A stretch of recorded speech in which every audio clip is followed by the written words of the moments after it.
Hey everybody, Mike Fanning, and I'm going to talk to you about backwards technique for our Technique Tuesday today. I'm in my band room, so I'm doing my band room. We always want to start with our Hindu posture and taking up lots of space with our Hindu posture when we start. And when you're standing at your Hindu posture, make sure that 60% of your weight is on your platforms and 40% is on your heels. So you always have more energy on your platform because every step, regardless of where we go, is going to initiate from the platforms. And most of the time, it's going to be a left foot lead, so you're going to step off from your right platform.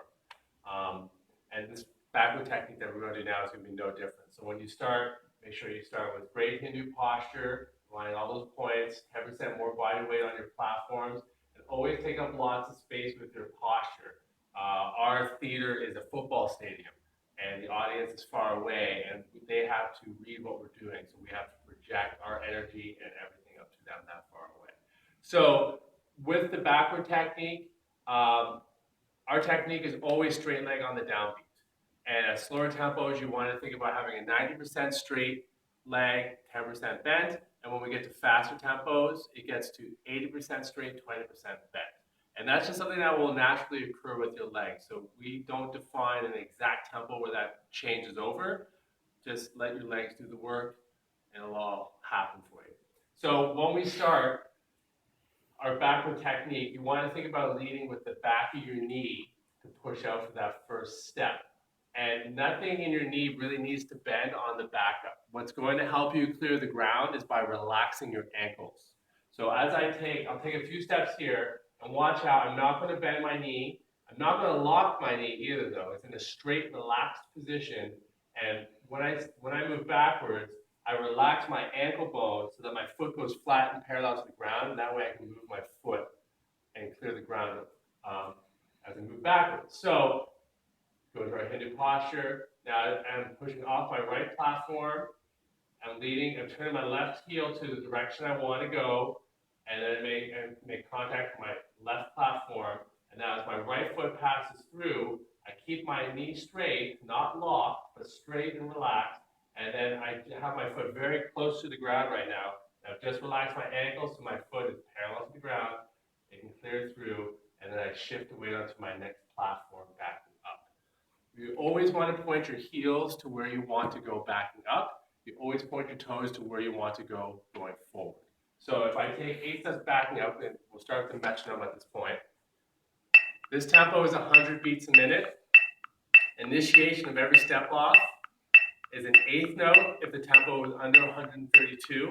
If the tempo is above 132, you use an entire quarter note to initiate your step off. So I'll just take 8 steps backwards into a halt right now, 100 beats a minute, eighth note initiation.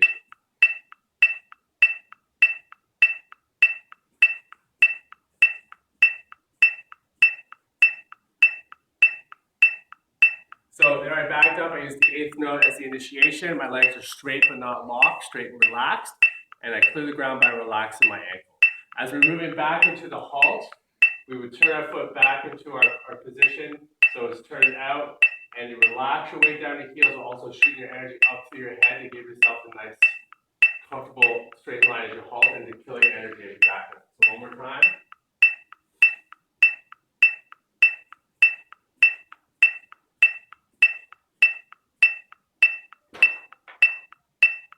Now I'll do the exact same thing, but I'm going to do it at 132 beats a minute. So now you're going to see a quarter note initiation.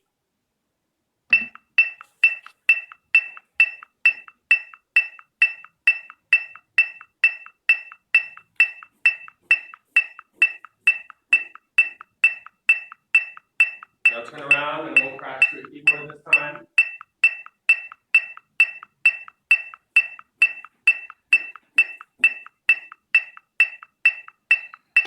So that's the backup. And again, when you halt to the backup, as your heels sink into the ground, shoot your energy up through your head so you kill your inertia and you have a nice, strong, straight line. So that's our backup technique. We want to see you make some videos using your lines if possible and gauging your pace size. Show us some 8 to 5s, show us some 6 to 5s, show us some different tempos.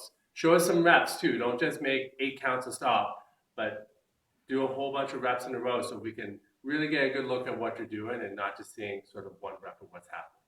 All right, so that's your Technique Tuesday.